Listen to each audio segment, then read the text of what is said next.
हिंदुस्तान हमारा, हम बुलबुल इसकी, ये गुलशिता हमारा, हमारा सारे जहां से अच्छा हिंदुस्तान हमारा।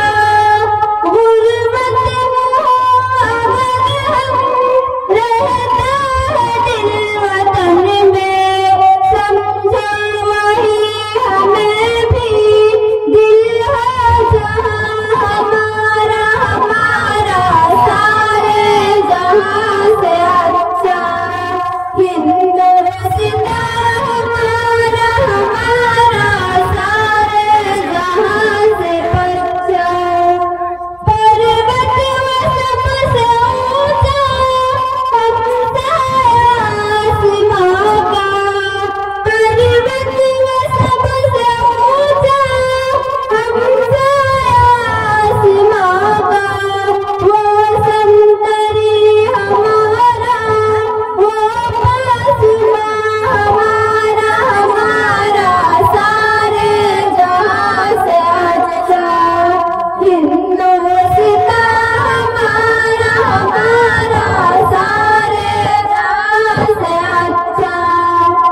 गोदी में खेलती है इसकी हजारों नदियां, गोदी में खेलती है इसकी हजारों नदियां, गुलशन है जिनके दम से रश के जिना हमारा, हमारा सारे जहां से अच्छा हिंदुस्तान हमारा, हमारा सारे जहां से अच्छा।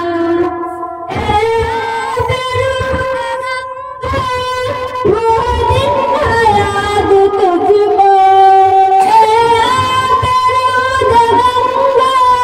वो दिन है याद तुझको, उस रात रे किनारे जब कारवां हमारा, हमारा सारे जहां से अच्छा हिंदुस्तान हमारा, हमारा सारे जहां से अच्छा।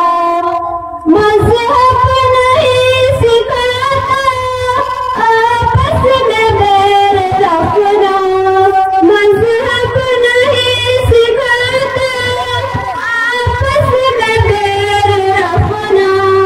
हिंदी है हम, हिंदी है हम, हिंदी है हम, वतन है हिंदुस्तान हमारा, हमारा सारे जहां से अच्छा हिंदुस्तान हमारा, हमारा सारे जहां से अच्छा। यूनान मिस्र रूमा सब मिट गए जहां से, यूनान मिस्र रूमा सब मिट गए जहां से, अब तक मगर है बाकी नामा निशान हमारा, हमारा सारे जहां से अच्छा हिंदुस्तान